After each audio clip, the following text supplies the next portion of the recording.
Pembangunan ketahanan pangan yang berdiri di atas lahan seluas 3.000 meter persegi dirancang untuk dikembangkan menjadi peternakan ikan, domba, dan ayam petelur. Proyek tersebut ditargetkan selesai pada Desember 2025. Kepala Desa Cimandala Aditya Agung Diningrat mengatakan sentra ketahanan pangan hewani itu nantinya akan menjadi penopang kebutuhan masyarakat sekaligus meningkatkan pendapatan asli desa. Menurut Agung, pembangunan ketapang yang dibiayai dari anggaran dana desa dan dana pribadi pemilik lahan menggunakan skema pinjam pakai selama 5 tahun dan diharapkan memberikan manfaat besar bagi desa. Sementara itu, Ketua BPD Desa Cimandala Supriyatna menyatakan dukungannya dan bersyukur program ketapang hewani yang lama direncanakan kini bisa terwujud meskipun dengan lahan pinjam pakai. Adalah pembangunan pusat ketahanan pangan Desa Cimandala yang alhamdulillah kita laksanakan di tahun 2025 ini, Pak. Luas tanah lebih dari 3.000 meter. Alhamdulillah kita dapat pinjam pakai.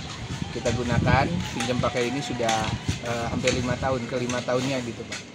Ini memang sudah dicanangkan di tahun 2004 dan karena kita tidak punya lahan, jadi kita sudah cari lahan-lahan, tapi memang hanya lahan ini yang bisa disewakan. Dan ketahanan pangan ini untuk kita adil, karena kita sebagai desa mandiri, kita harus menghasilkan penghasilan asli desa. Dari Sukaraja, Kabupaten Bogor, Suhanda Abriji melaporkan.